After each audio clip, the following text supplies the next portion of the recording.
Welcome to the Dynasty Vipers Vipercast, where all things football are injected right to your veins. With your hosts, Matt Donnelly, Calvin Shoemake, and Jeff Mueller.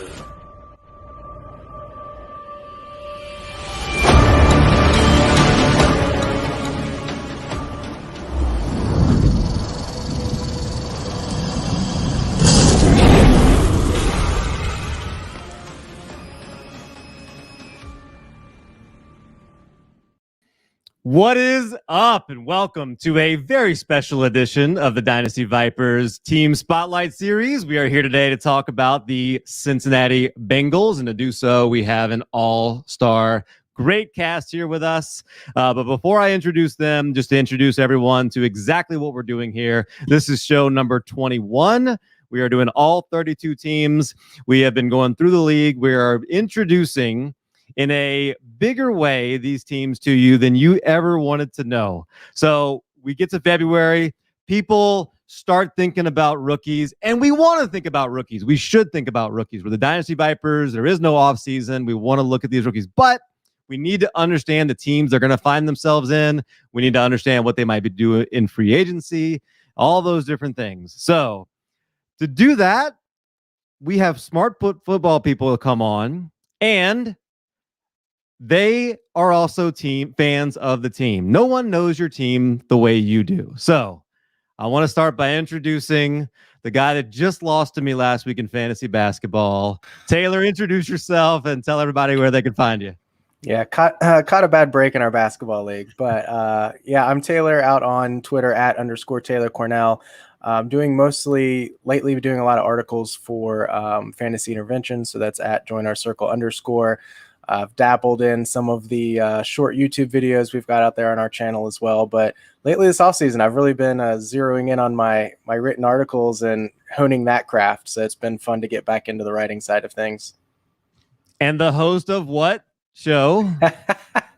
Yeah, I've stopped plugging my personal podcast because I've been so inconsistent with my my episodes. But I host a podcast, The Dinosaurs, and I am fully committed to getting back out there and posting some more stuff. I'm in the middle of working with a co-host to get his schedules and stuff like that, so we can get back on a regular schedule. But that's been a lot of fun. I started that back in April, and I'll be out there this off season intermittently. Good. I am a loyal subscriber to the Dinosaurs. I appreciate that. I really do. Dan, let's kick it over to you. Tell everybody who you are, where we can find you, and what you're working on this off season. Yeah, my name is Dan McCullough. You can find me on Twitter at DFS with Dan. So this is kind of my first year writing. I kind of started doing it when the pandemic hit and things changed with my job. So I haven't really dabbled in the Dynasty rankings or anything yet because it's my first year doing Dynasty. I usually do DFS stuff. So in season, I do a lot of DFS and betting lines, stuff like that. But I have written some articles for Fantasy Intervention, so you can find more stuff at Join Our Circle _ on Twitter. I like when the username on Twitter matches what you do, and DFS Dan. That's great, and that's exactly. Yeah, it's pretty self-explanatory there for you. Andrew, how about you? What you working on this off season? Where can we find you? The whole bit. Sure, yeah. So I've been writing the past 2 years now for Pro Football Network. I've been doing a lot of in-season stuff. Off-season, it kind of calms down, of course. It's more of your regular football site with a fantasy twist, a fantasy pathway. There are some other sites, of course, that are out there that are more dynasty and fantasy related, and I'm hoping to get with some of them this off-season and start writing more fantasy content just outside of PFN too, if I can. But yeah, I've been writing for the last 2 years, and I've been playing fantasy for 15, been playing Dynasty for 3. So kind of new to the Dynasty, but I feel like I've got a pretty good handle on it. And I like to share my knowledge and kind of go around some of those opinions on Twitter. So it's a good time. Well, I know you have a good handle on the Cincinnati Bengals, and that's our subject for today. So I'm going to toss it around. This time I'm going to start with Dan. And Dan, just tell us a little bit about like your history with the team, how you became a fan, and just some details around that. Yeah, so I grew up actually in Illinois, not in Ohio, watching the Bears. I kind of was indoctrinated into being a Bears fan as a young kid. And so I grew up watching a bunch of terrible offenses led by Cade McNown and Henry Burris, Jim Miller, there was a good year mixed in there in 2001, I think. But USC was on TV every weekend, and we got Sunday ticket early on, so I could watch any team I wanted. So when Carson Palmer got drafted, I was a big fan of USC at the time. They had young Reggie Bush and all kinds of star receivers, Steve Smith, Dwayne Jarrett. But they Bengals had Corey Dillon, and Chad Johnson came 2001. So they had just an exciting team, and it made it easy to jump ship. And I've been a fan ever since. Became a season ticket holder last year, and I'm excited to go to several games this year. They got a great schedule coming up. So that would have been the same year. The guy on your jersey right there, Andrew, was also on the team, right? I mean, that would have been TJ. Who's your Chad mama? and TJ were drafted in the same year, yeah. Very cool. Andrew, how about you? Can you tell us a little bit about your history with the team and how you became a fan? Sure. Yeah. So I grew up in Central Ohio, and in the 90s, everybody loved Joe Montana. So I was a big Niners fan. I loved the whole Joe Montana was my guy, right? The whole thing. So when I went away to college in 2000, which ages me a little bit, but when I went to college, I went to Cincinnati, went to UC, and kind of became a fan after moving there. And I, loved the team, even though they weren't great. It was just something to kind of bond over. Everybody in town was kind of, on the same page. So it was easy to join up and be a fan. This is the first Bengals jersey I ever had. I only have 3, but Hushmanzada I was like, that name is forever going to be good. Like I was always hesitant about buying a jersey, especially with Johnson, right? Chad Johnson, everybody had Johnson. And then he came out with Ocho Cinco, and I was like, that's so much better. But I love Hushmanzada. I always loved being second banana. You know what I mean? He was really one of my favorite players. So it was an easy pick for me. But then, I went to school there, graduated, stuck around for a couple years, ended up going to Chicago and kind of becoming a Bears fan secondarily. I was always a Bengals fan first. And then I was kind of a Bears fan while I was there, because it's hard not to be a Bears fan in Chicago. But about 5 years ago now, I think, moved back to the area and got to become a Bengals fan all the way again, and kind of dive back in and just watch Mike Brown drive our team into the ground year over year. So, yeah, it's been fun. It's been a good time. Fun and a good time. Absolutely. Taylor, is that now you've been around, Les, I think you just had your 14th birthday. Congratulations on that. Hey, I'm going to be 30 next. I'm going to be 30 next month. Okay. So I feel really old. What's it like as a lifelong Bengal fan, Taylor? Yeah, so I've grown up no more than 25 minutes from downtown my entire life. So I grew up a Bengals fan. I mean, my earliest memories are probably like the Jeff Blake, Carl Pickens teams, which I love those guys, but they lost a lot. And I remember crying most Saturday or Sundays as a child, saying, my team never wins, which unfortunately, even saying that as like a 6, 7, 8-year-old, like wasn't even really an exaggeration, because rooting for the Bengals in the 90s, like they really did never win. So, things started to turn around with the Carson Palmer era. We never quite got over the hump. And, I told my wife when we got married 7 years ago or so, that I was going to love our kids enough not to raise them to be Cincinnati fans of any Reds, Bengals, Bearcats, any of them. Good man. Well, now I've got my 3-year-old. Anytime he hears the name Joe, he says Joe Burrow. Always asks about Joe Burrow. So he's following in my footsteps, unfortunately. But I've been a fan my whole life, and just kind of gotten used and a little bit numb to the disappointment. Hey, you mentioned his name there, and as a lifelong LSU fan, I will always spell Burrow with the EAUX on the end of his jersey, like he did down here at LSU for his senior day. He's got a special place, obviously, down here, and now he does in Cincinnati as well. And I think coming into 2020, first overall pick, there was a lot of lot of expectations that things were going to go well. Obviously, he got the injury and things like that, but Andrew, I want to kick it over to you. Just tell me 2020, what was that like as a Bengals fan? Kind of maybe what the expectations were versus what you saw on the field, and maybe some moments that you remember. Yeah, so I mean, obviously getting Burrow at the 1 overall, I think the whole town, probably from the end of 2019, rolling into like a year ago or so, rolling into 2020, into the draft, everybody was optimistic for a change. Everybody had this mentality of, this is our year, we're going to turn it around. I think there was a lot of trepidation about Zach Taylor, if he was going to be the coach or not. And I think once they sort of locked him in and they brought Burrow in, everybody was gung-ho, right?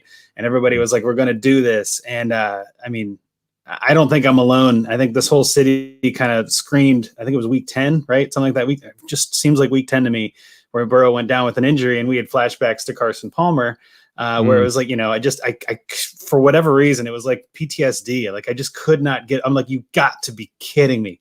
Like a rookie quarterback. Yeah, we weren't having a great year, but you just want to see him develop. You want to see him build some rapport with the team. You want to see him and Higgins both come out and do well. So there was a lot of hope leading into it, and then kind of a familiar letdown in a way, but it was an injury. It wasn't like it was a bad performance.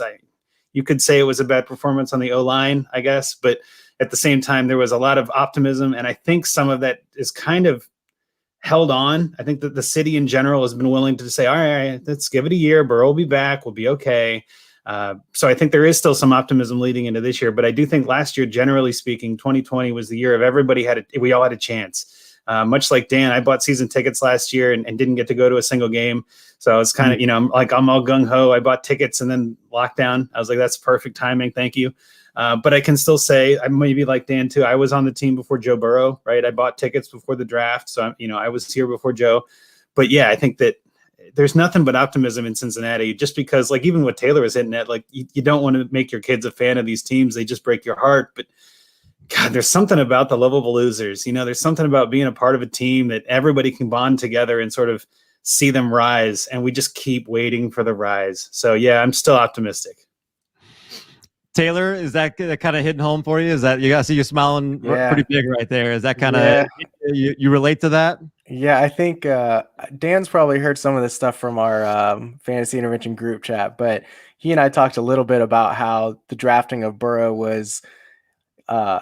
It sounds so dramatic to say it like this, but like fills you with so much hope as a fan that we hadn't really had before. Like we all knew Andy Dalton was not taking us to a Super Bowl. He wasn't bad enough to lose a lot of games, wasn't good enough to get us there. Marvin Lewis wasn't getting us there. And it's like, we've got the guy that could get us there now. So, I would agree with Andrew. We all had that hope going into the season. I real quick aside story, the day that Joe Burrow's, injury took place, God rest his soul. My youngest son broke a glass ornament off our Christmas tree, and glass got into his eye. We had to go to the ER, as a whole thing. We get home that night. He's fine. We get home that night, and Rachel's like, wow, what a day. And I was like, I can't believe Burrow got injured. And she goes, that is not what I'm talking about. Like, our son had glass in his eye. I'm like, but he's fine. Joe Burrow is not fine.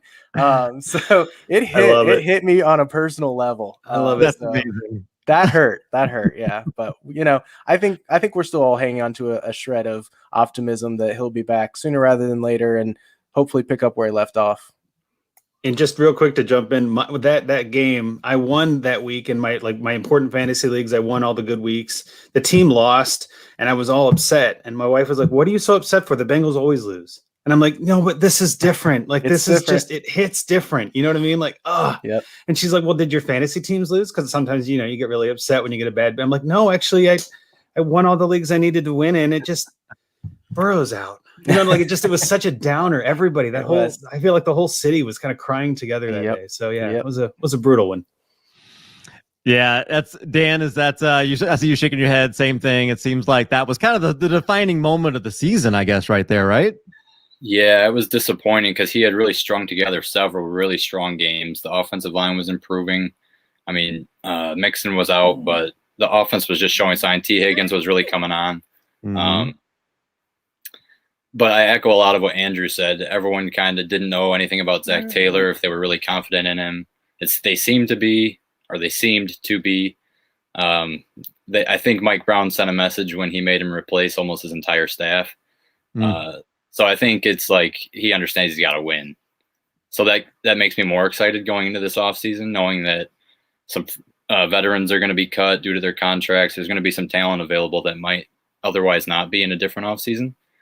So my optimism is still high, and I've seen positive signs in Joe Burrow's rehab. So signs seem to be pointing up still. So Yeah, I've heard people talk about how Burrow is not going to, just rest him for a year. I'm like, what are you talking about? Like, he's too competitive. It's not like he's going to be like, sure, guys, just rest me for a full year while you play football. That's so dumb. No, that's He's not a competitor. No, he's not Yeah. going to do that. He came to this team to lead it, to get to the Super Bowl. That was the whole point. He's not going to come here to take a year off and rest his knee. That's not Burrow, but that's why we love him too. That's why the city was kind of able to, I don't know. We all saw something in that kid. It was like, man, this is the kid. It's not Andy Dalton anymore. We're not taking mediocrity. We're not surviving at 8-8, which we all know Mike Brown loves because it gets people in the stands. That's all you need, right? But no, Burrow's different. There's something about that kid that this whole town just kind of bonded with. So yeah, it's all looking up as always in Cincinnati. Yeah, one thing I love to see was when Joe Burrow took a shot, he got up and played tough the next down. Like, he was not hesitant or timid at all, and that's something Andy Dalton was tough, don't get me wrong, he played through a lot, but he seemed to back down a little bit when the pocket was collapsing on a consistent basis in those last couple seasons. So to know that Burrow was still being aggressive, playing tough after taking shots, and that didn't What was that game where his insides almost exploded? I think it was Cleveland. Okay, because I remember the one hit that he took that I was like, oh no, he's done. And he hopped, he sat there for a minute on the ground and hops up, and I'm like, okay, that's our guy. Yeah, that was Burrow. Yeah, that was awesome. There have been a couple of those early in the season, even in the preseason. I think everybody kind of held their breath when he took a hit because all of our hopes are riding on this one kid, and yeah, I'm with you, Dan. He gets up. He's a player. He doesn't mind taking hits. He knows the game, and he's got a good head in his shoulders. So hopefully we can get him some help. That's the whole idea. Well, and I guess tasked with that, obviously, is, you guys already mentioned it, Mike Brown, and obviously head coach Zach Taylor. So, I guess talk a little bit about the coaching staff a little bit, because you guys all mentioned it. Where do you think the city is? Where do you think the team is? Where are you with what you're seeing out of Zach Taylor so far in 2 years? And what kind of leash do you think he has? And I'll start back with you here, Taylor. Yeah, so it's hard for me because personally I'm all the way out on Zach Taylor. I was all in on him to start. I was excited that it showed a change from ownership, that they were willing to go with an unproven young coach. They didn't take a retread like a Jeff Fisher. It was unusual for the Bengals, so that was exciting. But I think as a decision maker, he seems over his head sometimes. The thing that makes it difficult is Joe Burrow is so supportive of him that I trust Burrow, but I also recognize that Burrow's a professional. He's not going to come out and trash his head coach. So it's kind of like, I'm weighing that, but it's like, okay, if Burrow really thinks, hey, I can win with this coach, I've got to trust Burrow. But I don't really love Zach Taylor. And I was kind of hoping this offseason we would just kind of clean house, because I think with a head coach and changing head coach and usually coaching staffs all together, you want that to happen. You'd want that to happen early in Burrow's career, not wait until 4 wasted years and then try to do it.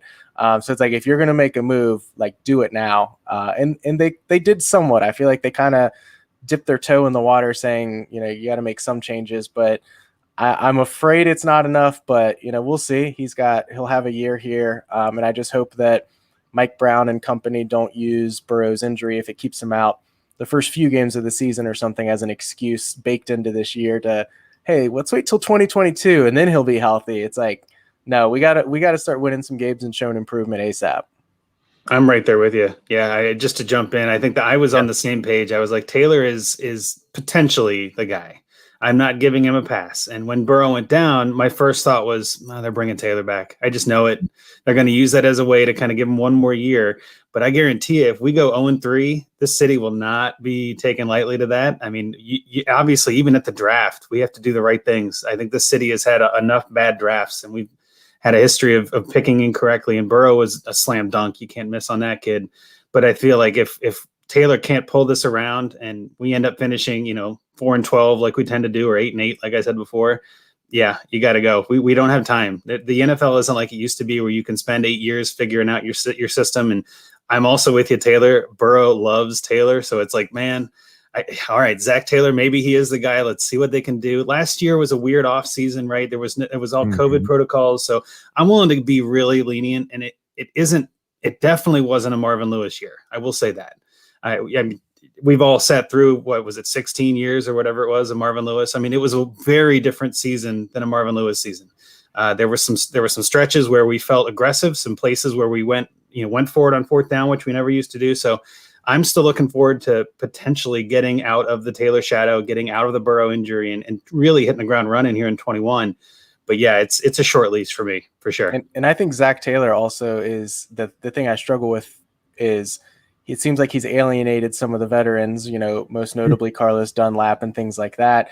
But at the same time, the team doesn't look like it's quit on him. The win in primetime against Pittsburgh, completely unexpected, completely should not have happened. They were better than us.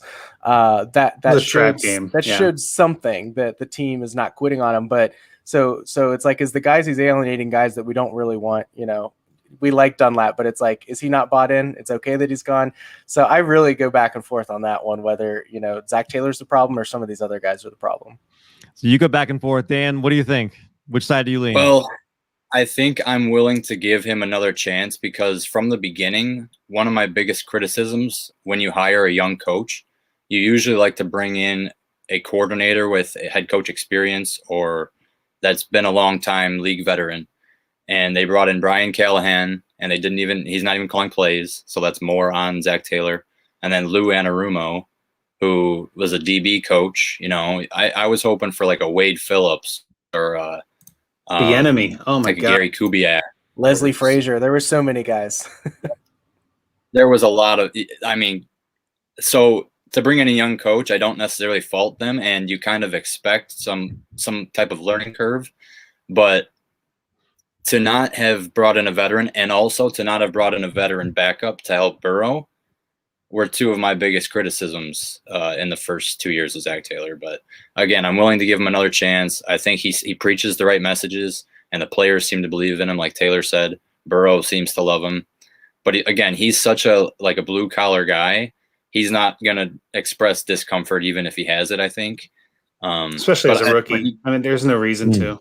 Yeah. And he seems genuine. So like Taylor said, I trust him. I'm willing to give him another year, hopefully bringing in Frank Pollock, the offensive line coach that they had in 2018 when Joe Mixon led the AFC in rushing. I think that'll bring a little more toughness to the O-line and it'll improve the group. But yeah, you got to bring in some talent too. But yeah, I'm optimistic. Andrew, how big of a problem is the offensive line? On a scale from 1 to 10, what's the highest number you can think of? Honestly, like it's almost overly talked about at this point. It's so obvious. Like there isn't, I don't think there's a single fantasy player or regular NFL fan that doesn't know that the Bengals need help on the offensive line at this point. Burrow's injury, like I said before, Burrow's injury is on Burrow. It's on the play calling and it's on the offensive line among maybe others. But I think if you're going to bring in Burrow and you're going to give him those 5 to 7 step drop reads and you're going to let the defense kind of show you what they have and let Burrow make decisions, you have to give him that time. And I just don't think from the start of this season, from the start of the last season, just 2020, there was question marks at the offensive line already. Now, granted, there have been injuries on the offensive line. We've drafted offensive linemen that just weren't staying healthy or weren't able to play. I'm not willing to blame the team for injuries. That's not really fair. You could blame the staff for not getting them back in time or not recovering right and all that. So I think that going into this season, if they don't get a free agent and they don't draft well on the offensive line, at what point do you just say, all right, now you're just trying to kill Burrow? You know what I mean? Like he is clearly the guy that we want. He's the leader in the locker room. He's the leader on the field. But if you can't protect him, what's the point? It's like driving a car without a seatbelt, right? Like, what are you doing? Like, you got to make sure that he's safe. Otherwise, this is all for nothing.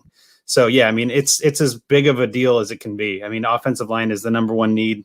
And that's, again, we've got all the skill positions on offense, right? We've got Mixon, we've got Higgins, we've got Boyd, we've got Green maybe, who might come back, but I doubt it. I think you got plenty of options there, except for tight end. We need the help there. But offensive line is by far the biggest need for the team. This is a family show, Chase. It's a family show. That's why. So Taylor and Dan, any other thoughts on the offensive line? I think you did that. That's exactly what I would think right there, Andrew. Any other thoughts on the offensive line from you guys? Yeah, obviously it's a big. They kept denying. Zach Taylor and Jim Turner kept denying that Bobby Hart was an issue last year, and it's like, no, my God. Are you watching? Do you watch the games? Or it's inexplicable. Yeah. And then they ran Fred Johnson out there. Fred Johnson, and I mean, that might have been the worst right side of an offensive line in the last couple of decades. They brought in Suafilo last year from Dallas, and he actually did better than I thought, but that was like their big move. And that just didn't really move the needle for me. So I'm expecting something bigger. Through free agency and the draft. I think there needs to be multiple additions, obviously. Yeah, I think because also Trey Hopkins tore week 17. Yeah, he was one of our better offensive linemen with Jonah Williams. So, I mean, I think what's frustrating too is we know Joe Burrow we think Joe Burrow is good enough to overcome a lot of deficiencies in an offense, including a line. I mean, he did pretty well with a putrid line this year. If we could get him an average offensive line, I think he's fine. You know, we don't need a Dallas Cowboys circa 2017 offensive line necessarily. But I think what's frustrating is that the Bengals continue to shop at the scrap heap, and everybody's released players and cut players and signing them and thinking they're going to be slotting right into our starting lineup. I think was it Quentin Spain last year that they signed and like tried to have him in the starting lineup like 2 days later. It's like, that's a problem. I mean, he's not good enough. He's getting cut from one team, but he's good. Like, your team's so bad that you got to throw him in there with like zero practice. And that hadn't really worked out last year. So it's like, we want them to make a big splash. And I agree, you know, that's not a bad thing, but even just getting some level of help there, even average offensive linemen in there would do wonders for this team. The starting caliber. Yeah. But let me ask this: is there anything at all to this? The one thing I noticed about the Bengals is nobody runs more plays. Nobody wants to work faster than Zach Taylor. He wants, even with Dalton, they were running a lot of plays. You know, one of the most in the NFL. With Burrow, they were the most in the NFL, and he's the right quarterback for that. But is that going to make things more difficult on that offensive line, almost no matter who you put in there? I don't know. I am not an offensive line guru, so what I say may not be accurate. Come on, but I feel like, you know, maybe working faster, you can get away with having just more athletes on the line that are able to move their feet, able to do the bare minimum of what they need to do in offensive lineman. Maybe not the most technically sound, but athletic enough to keep up with a fast-paced offense. And really, you're just needing to keep Joe Burrow upright for 2 seconds. Like, that's all you need. And they haven't been able to do that. So I don't know. Again, I'm not an offensive line guru, but that's my opinion. Well, I'm no guru either, but I know they're horrible. And as long as they're upgrading, it's a step in the right direction. You know, I think you hit the nail on the head there too, where they're shopping on the scrap heap. If these guys are getting cut, or they're third stringers on a team and aren't making the starting lineup for anybody else in the NFL, why should they be on your starting lineup? Well, it's just because you only want to pay the league minimum. You're not willing to pay them more. You're not willing to protect your investment in Joe Burrow. That's the logical thought process that goes into everything. And so I think that I would like to hope that Mike Brown has heard that loud and clear, along with the other staff and Taylor and everyone. Taylor knows his job is on the line. He has to.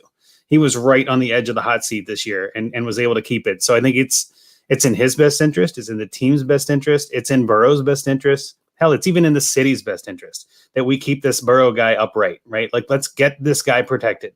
And I don't think there's any other need that's greater than that. And so then I'm with the kind of thing what Dan was saying, that we need to not only get, you know, Sewell or someone at Slater or whatever in the draft, go in free agency and actually target some of these guys like Moton and others that are available that could slot in and be a day one starter. And we don't have to lean on a rookie. You know, rookies that come in, we've seen this already with what we've done. When we draft rookies, it takes them a year or so to get up to speed, or they get injured like Jonah Williams did. I think Billy Price even got injured once we drafted him. So like, we get these guys in, they're not adjusting to the level of the NFL.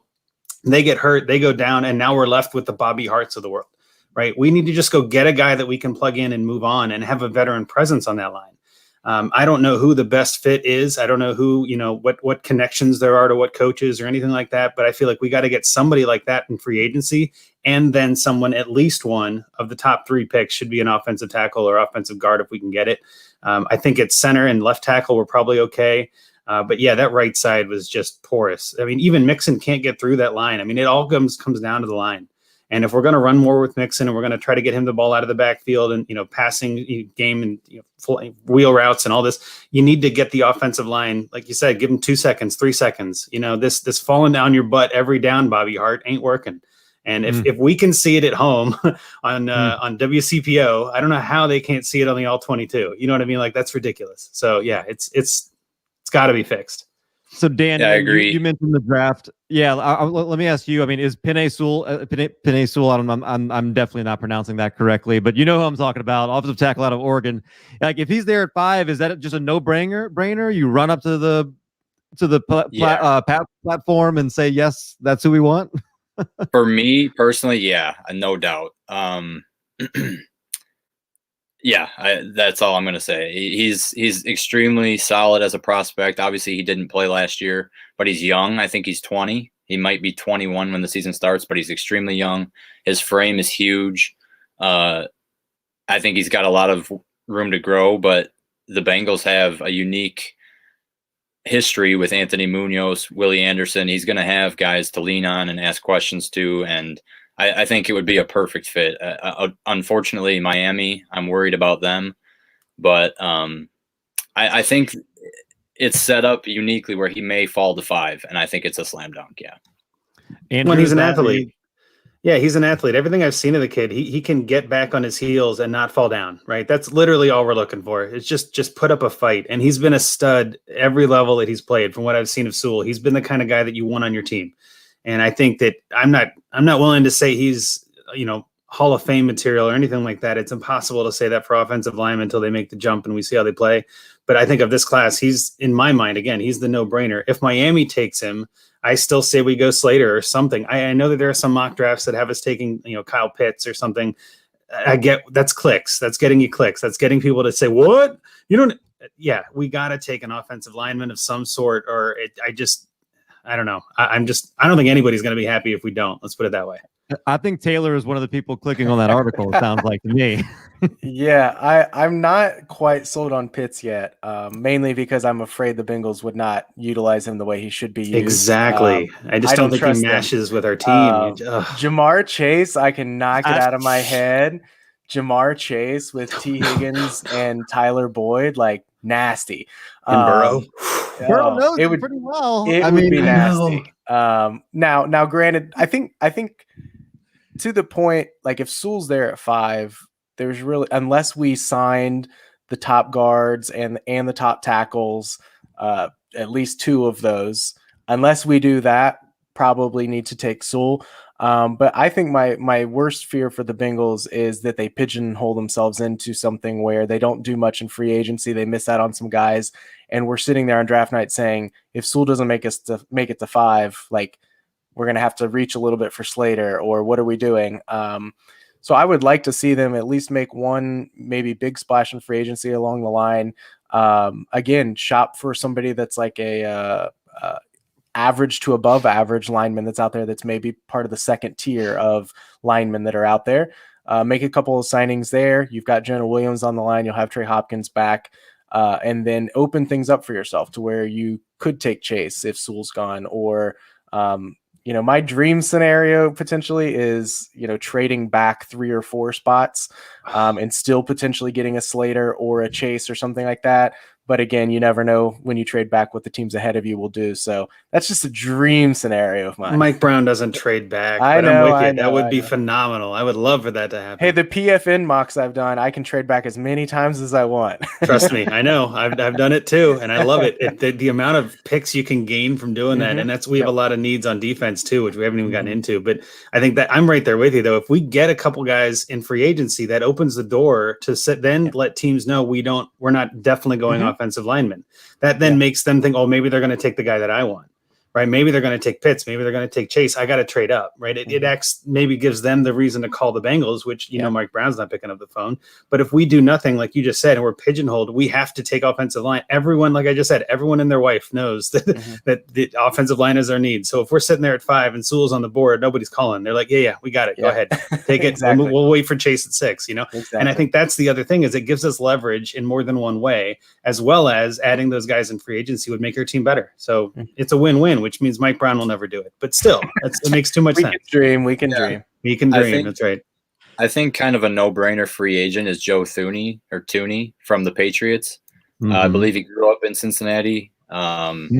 There's some infamous tweets where he's tweeting "Who Dey" and stuff, and people have brought those out of. Hey, let me just say, somebody on Twitter asked what my dream, what's your dream scenario for your offseason for your favorite team? I said Bengals sign Thuney, and his wife liked my tweet. So I don't know. I'm part of the recruitment process. I'm part of the recruitment process at this point. I'm deep. You're part of the news. I think there's some legs to that. Yeah. So. I think if they do that, maybe bring on a veteran tackle like a Rick Wagner or a Darrell Williams for like a middle free agent type of deal, $6-7 million a year. Then if Sewell gets taken, you could feel comfortable getting Jamar Chase and a tackle in the second round or something, or second round. Yep. Yeah. It gives you a lot of options. Slater could but fall to the second. Yeah. Yeah, right. There's a whole lot of. There's actually a fair amount of top tier talents that are and tackles, I should say, that could make it to the second. So I'm right there with you. If we don't have to take Sewell, that's the best situation, right? That by far opens up the book. And I would love if we started out with Chase and Slater.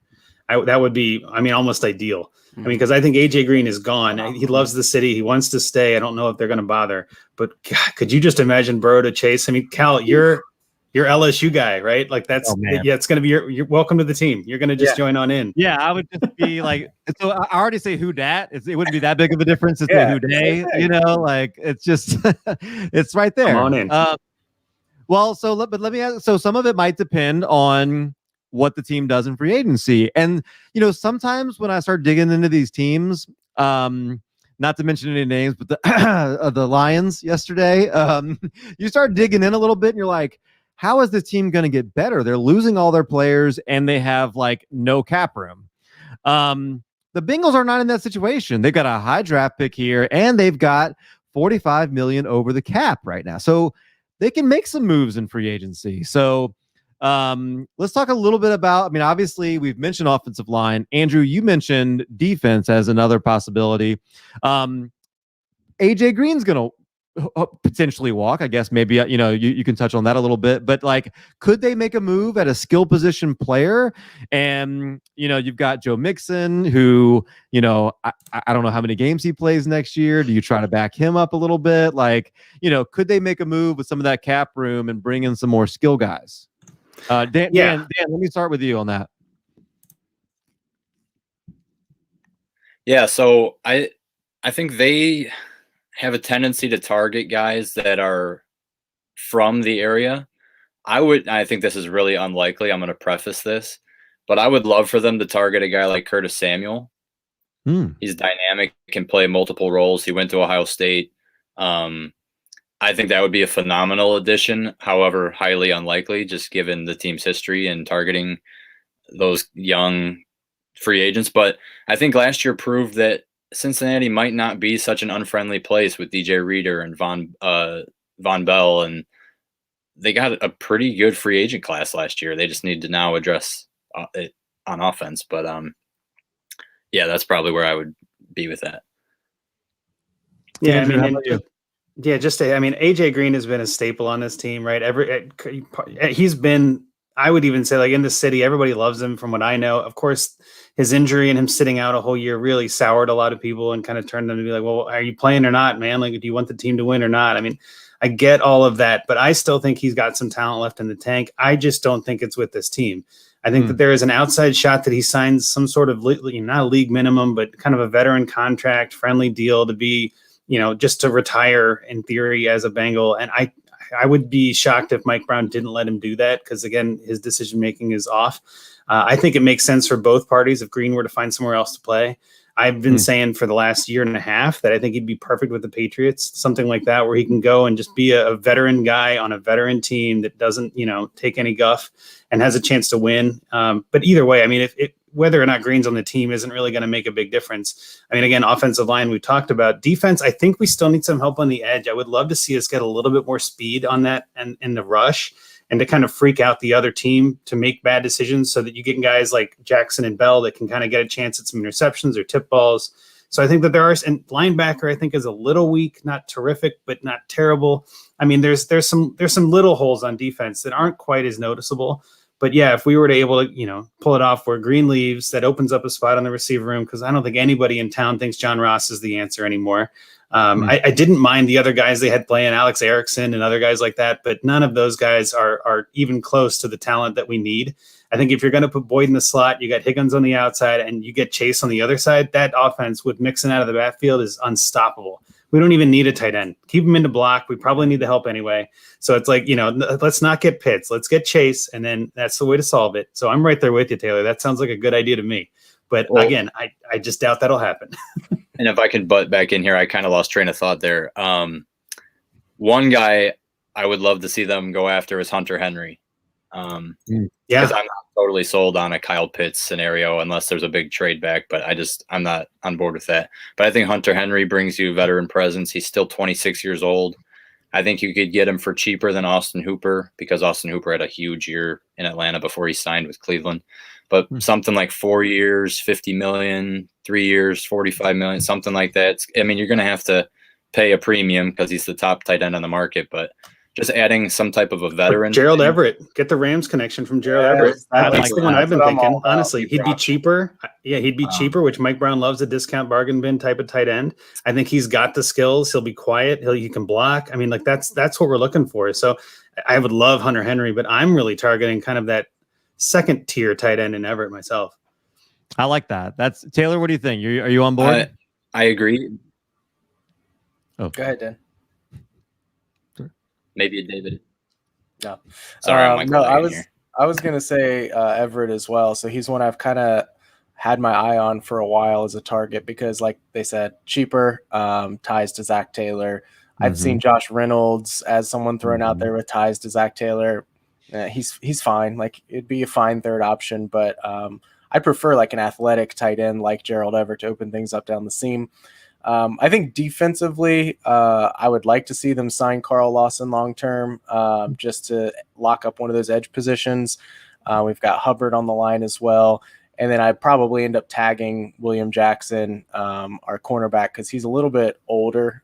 So I don't know that I want to lock him in for 4 more years or something like that. But I think we've seen, like, teams that don't have great defenses, you can survive and cover a lot of those warts if your line's able to get pressure and some penetration. And that is something the Bengals did not do at all defensively last year. Quarterbacks had all day to throw pretty much every week. So shoring up that side of the ball, but offensively, I really don't think they'll make a huge splash in free agency at a skill position on the offensive side of the ball. Well, is Everett a big splash though? I mean, being honest, I don't think it's a big splash. Oh no, right? I don't think it's a big splash. No. Yeah, that kind of goes under the radar. That could work. That's perfect for our team. Yeah, I'm right there with you. Yep. That would be a more realistic one. I was saying Hunter Henry as more of a dream, but I think Everett's a great. That'd be sexy. Right. I think Everett's a great. No love for Auden Tate. You guys don't have any.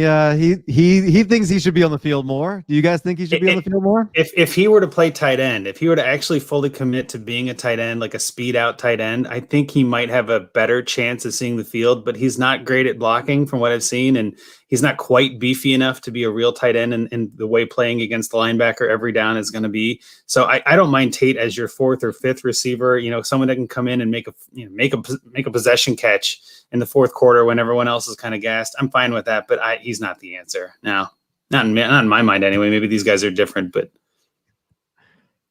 see, I wouldn't hate to see him get a bigger opportunity. I think every time he's been on the field, he's made plays. I don't recall a moment where he's made a mistake where I'm like, man, this guy's over his head, like with John Ross. But I don't think he carves a substantial role. But I do like him on the team, kind of like Andrew said, more of like a red zone type of guy. But I don't know that he'll ever be a starter, no. But I do like him. I kind of wonder, like, I think this offense needs a John Ross, like what we thought we were getting out of John Ross. And Will Fuller is going to be the most expensive of that mold. But I was on PFF looking at some of their free agents to see, who could be a bargain bin. I prefer Curtis Samuel, but like Kenny Stills, he would be cheap. He stretches the field. He's serviceable as a third option. If you got Everett and Stills, I think that could really shape up your offense pretty well as well. I mean, I not to poke too fun at this, but I almost don't want to say it or speak it into existence, but I had a dream like a week ago that we signed Juju. Just because, I mean, which would be insane and impossible. Yeah. But could you imagine the amount of mess that would make? Like for every, okay, in case people aren't clear, Bengals fans hate Steelers fans and vice versa. Yeah. And that rivalry goes back decades at this point. And so to get Juju away from the Steelers and have him play his former team twice, like in my head, and during this dream, I remember thinking, suck it. But there's no way that's going to happen, right? Like you were just saying it very well. The Bengals aren't going to make a splash play like that. And I don't think Juju would ever take the contract. I don't think he'd play here. But that's where it was like in my head, like, God, speaking of wide receivers, that would be, it would be on the football channels all day. Like the ESPN guys would be talking about it nonstop. The talking heads would have plenty of content, but no, never happened. I think even Mike Brown knows better.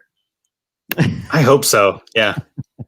Yeah, you're probably right. Like that. Even Mike Brown. You know what would be so much fun is I don't know what team, but some team needs to sign Andy Dalton and AJ Green, and they just need to reconnect and just relive it somewhere. You know, I don't know where.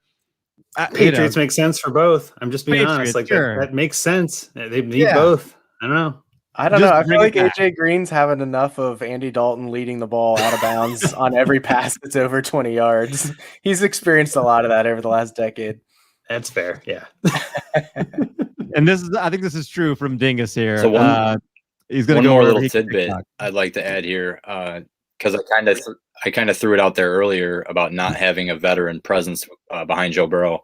I would love to see them bring in a guy like Alex Smith, someone who's had a big injury like this, who could help Burrow recover and answer questions. And just from a leadership perspective, regardless of the injury history, I think he'd be a great leader and mentor for Joe Burrow, and someone who probably isn't going to get a starting job. Let's be realistic, but could potentially play if something does happen to Joe Burrow again. Or I don't know. I think that bringing in a veteran, although Brandon Allen surprised me, bringing in a veteran should be a priority to help him out. Well, back to that, PFF has actually predicted that Cam Newton gets signed there. And I don't hate that. I think Cam's a good backup option. He's someone that could, be a threat to Joe Burrow and teach him a little bit. But I mean, I'm with you though. We need some sort of veteran behind him.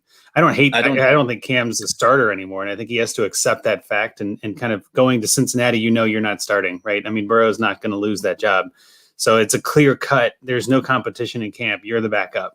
And if Cam's willing to take that, I would gladly have him on the team. But yeah, Alex Smith's another fine option, right? There's a couple of those guys still left in the league that I think could be terrific guidance for that team, even helping the offensive line, right? I mean, when you've got Burrow, who's a rookie signal caller trying to figure everything out already, having a veteran presence with the offensive line on plays and in the huddle and things like that, that can go a long way.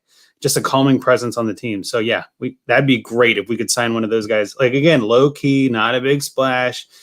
Two or three guys on the offense, 2 or 3 guys on defense. Everyone just kind of goes out. Like when we signed Von Bell, I remember saying, "Oh, that's a good get." Like I like that. That's actually a good addition. It wasn't a big deal name. Trey Waynes. Then I think it was the day after. I was like, okay, we're making some moves, but these aren't the big top guys. That's exactly what we need. Is like an Alex Smith, Cam Newton style. That'd be great. Somebody like Jameis with a young coach. No. Jameis can no.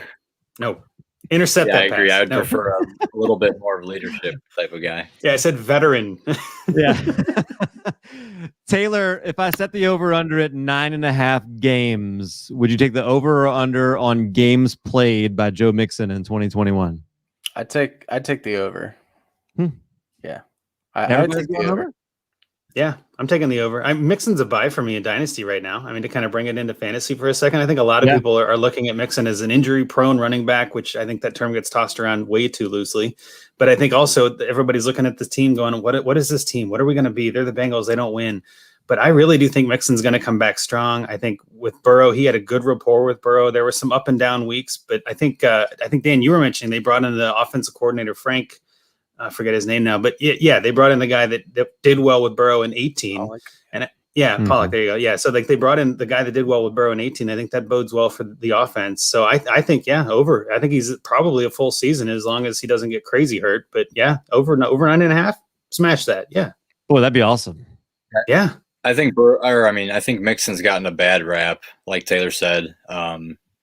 Or I may have been Andrew. That injury prone gets thrown around a little loosely these days. He's been pretty durable until last year. In that game, I believe it was Indianapolis when he got hurt. He hurt himself, came back in the game, finished the game, and actually played really well. It was a really close game. Yeah. I think they did hold him out. I think he probably could have returned, but they just made the big investment in him. They probably just rinsed their hands of the season and said, let's get healthy for next year.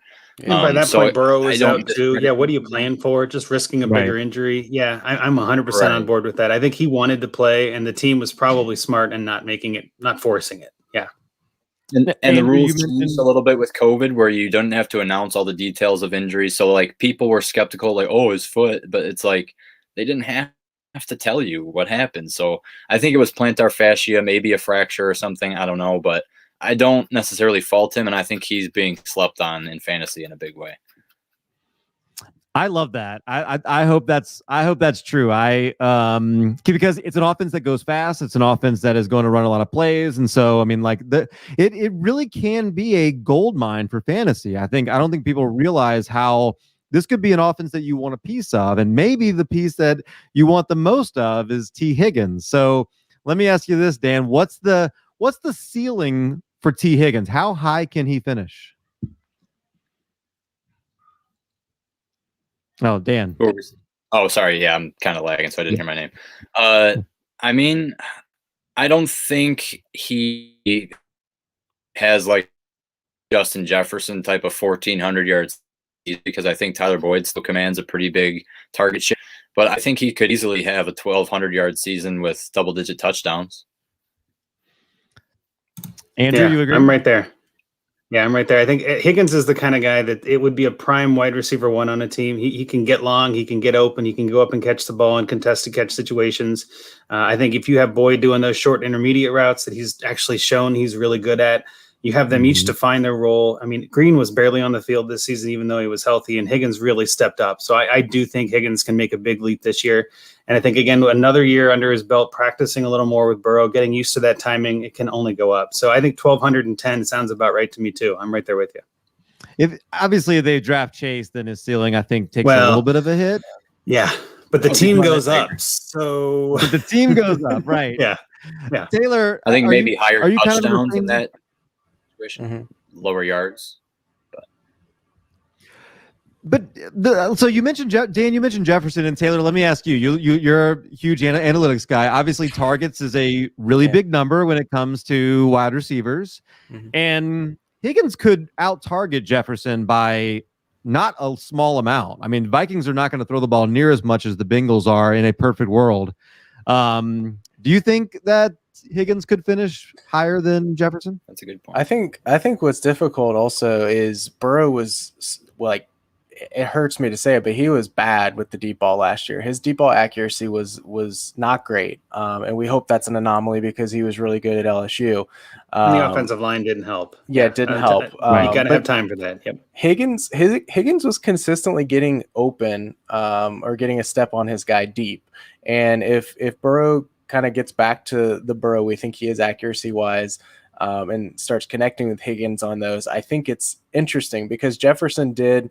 I wouldn't say he lived and died by the deep play or big plays, but he had a lot of huge chunk plays this year from Kirk Cousins, which obviously helps his production and his stats at the end of the day. So I wouldn't say I'd be shocked if Higgins has seasons where he's able to outproduce Jefferson. It's just really hard when you see Jefferson do that as a rookie to imagine him, stepping down. But I think we do have to be realistic about, what we saw from Jefferson as a rookie. Is it realistic that he's going to be doing that every season? Or for him next year, 1,200 yards for Jefferson, still a great season for a wide receiver, but now we've seen 1,400 as a rookie. And it's like, are we expecting him to be at 1,500 or 1,600 or 1,700? Like, I'm not sure he's going to be able to do that as it currently stands in the Vikings offense. Andrew, let me toss this out to you. This last question I'll ask you guys, and feel free, like if you got anything else you want to throw out there, please do. But is there any wide receiver that's more underrated than Tyler Boyd? I feel like he just consistently produces. and is a great outlet for every quarterback he's worked with. Yeah, he's quietly one of the, in my mind anyway, one of the best receivers the Bengals have had, in all honesty. I think he's very much like this guy, Hushmanzada, right? He's the kind of guy that goes in, puts in the work, is not afraid to go across the middle and take a crack from a linebacker. You know what I mean? Like he will get back up and keep playing. We saw this season too, he is not afraid to get heated and I think he got ejected at least one game for getting into faces of people. And I think that's something that our team really needs, is a little bit of energy, a little bit of spark. And Boyd is becoming that veteran receiver presence. With Green most likely leaving, he's going to be the guy that everybody looks to for the kind of the pace of the offense. And I think, again, just the way that our offense is going, looking for guidance, Boyd's a perfect chance to sort of step up into that team leadership role. Not sure if he's going to be captain material, but he could easily be the voice of the player for the offense. And I do think he's very underrated. I think especially in fantasy too. I mean, I have him on a couple different teams that I'm in now, and it's just, trying to trade him is hard because the other guy may not even care. Oh, he's a Bengals player. Who knows, right? They're not very good. I see every game. Much like I'm sure Taylor and Dan, I watch these games start to finish. You know what I mean? Like, I don't watch Red Zone on Sunday. I watch the Bengals game, as much as it pains me sometimes. But yeah, I get to see Boyd do little things, right? Where even on running plays or on plays where he's not in, he's blocking, he's in it, he's paying attention. So yes, 100%. I think he's underrated across the industry and in the NFL. I think he's a great player, and I'm glad to have him on the team. Dan, what do you think? Yeah, I love Boyd. I'm always there's a bunch of threads like who's the most underrated player, name a player more underrated than this. I'm always tagging or putting Tyler Boyd in there. Like Andrew said, whether he's run blocking, even on end arounds, he was very effective handoffs in the backfield and jet sweeps and stuff. He just make plays. He's a quiet leader, and he's like another thing Andrew said, he's that type of veteran presence that we need more of. And I think he will step into that leadership role if AJ Green vacates. Obviously, I think that opens up a bigger window for him as well to do that. And even a couple of years ago, he seemed like he did better with AJ Green on the field. So like having a guy like Higgins on the other side of him, like I don't think that hurts him at all. If Chase gets drafted, obviously, he probably hurts the most. I would guess on that. But Taylor, anything to add on Boyd, or just anything else that you wanted to just blow our socks off with analytically? No, I'm not going to blow anyone's socks off. I'm going to agree with Andrew and Dan. I was looking at DLF's startup ADP for February. Boyd was coming off the board as wide receiver 30. And I think when it comes to fantasy, he's not an alpha, and he's not doesn't profile as an alpha. I think he struggled a little bit. He was out of his comfort zone a bit 2 years ago when AJ Green was out for the season, and he was really the only option in our offense. He still performed well, but he thrives in the slot, and he reminds me a little bit of Jarvis Landry, who is a slot machine and can do things after the catch, but isn't going to ever necessarily blow your socks off with a week-to-week performance. So he's undervalued in fantasy. Love having him as a wide receiver 2, a wide receiver 3, especially on your team. He's going to have a really safe floor, in my opinion. And he was a wide receiver 11, weeks 1 through 11, I think, with Joe Burrow last year. So he has some upside to be a low-end wide receiver 1. And to piggyback on that, his ADP has gone down a full round since this time last year. That boggles my mind. Wow. He is a wide receiver 1 with Joe Burrow, who we know is coming back. He's a 5th round ADP. And I get why, because nobody knows the name, nobody cares. There's all these flashier guys. But honestly, it's hard to find a player better than Boyd that you can just slot into your wide receiver 2 slot and set it and forget it. He'll get you, even in PPR leagues, my God. He could put up 20 points and nobody even notices. Yep. You know what I mean? 10 catches, 40 yards, and a touchdown. Honestly, I could see that happening for Boyd. Like, that's how silly he is. You know what I mean? Like, 2 catches, 3-yard end around. He just gets the ball. So, yeah, he's I wouldn't say he's necessarily a steal, but he's someone that you can target with the right owner, the right manager that has Boyd, that may not be into the flash or into the rookie hype. You could probably get him for a second, which is crazy talk. I would never do that, but I don't think that's a very likely trade. But I'm saying it's worth a start, right? Let's see what happens, because there's so much hype about rookie picks right now, and everybody loves all these rookie receivers, and that's all that Twitter is all about, talking about that. I think you could easily snipe somebody who's not paying attention on their own Boyd share and saying, yeah, you know what, that offense is going to change. I'm not sure if I trust it. Burrow's hurt. Is he coming back? Yeah, I'll do it. Give me that extra pick. Not a bad idea to try. That's all I'm saying. Guys, that was a And good one more episode thing about right there. leadership. Yeah. Go ahead. I think this is very unlikely, but Tyler Boyd and DJ Reader are recruiting JJ Watt on Twitter. So I'm just You know saying, what? I almost DJ said Reader that. played next to him. I don't even want to say it. I don't think it's going to happen. I've been crushed too many times. He's going to the Bills, I think. But God, Dude, that would he be great, wouldn't it? love Burrow. He would love Yeah. Joe Burrow. Like they would just like feed on each other. And Dingus. Hey, he played next to DJ Matt Reader. doesn't He agree. said it. Yeah. I'm trying to Well, speak we'll it see. into existence here. I don't blame you. It's a fun time. Only people that love Joe Burrow are from Cincinnati and from Louisiana. That's about it. No. All right, Get Canadian. out of here. He's utterly likable by everyone. That's right. In fact, even Ohio State doesn't like Joe Burrow. Well, Too soon. too soon. But not right, but too soon. He wanted to play, man. They're not going to play him. Of course he moves on. He's Matt, over my shoulder watching us. Oh yeah. Nice. So, honest question. You guys got T. Higgins. You got Tyler Boyd. Who is the alpha? Higgins. Yeah, he's going to command the best cornerback on the defense. If you got a shadow, they're going to shadow Higgins. I think Boyd is the kind of guy that gets the slot cornerback. Maybe he gets some weird attention here and there on certain possessions, but yeah, Higgins is the alpha by far. Andrew, I think you said it best because you said like that, it's almost like you've got the Chad Johnson and then you've got the TJ Houshmandzadeh. I mean, that's, and Boyd is your Houshmandzadeh. There were years in fantasy where they were both pretty close, where Chad would finish like wide receiver 10 and Hoosh was wide receiver 14. And everybody was going after Ocho Cinco and thinking he was the guy, but Hoosh was just quietly racking up catches and yards. That's Boyd in a nutshell. Like that's exactly his role on the team.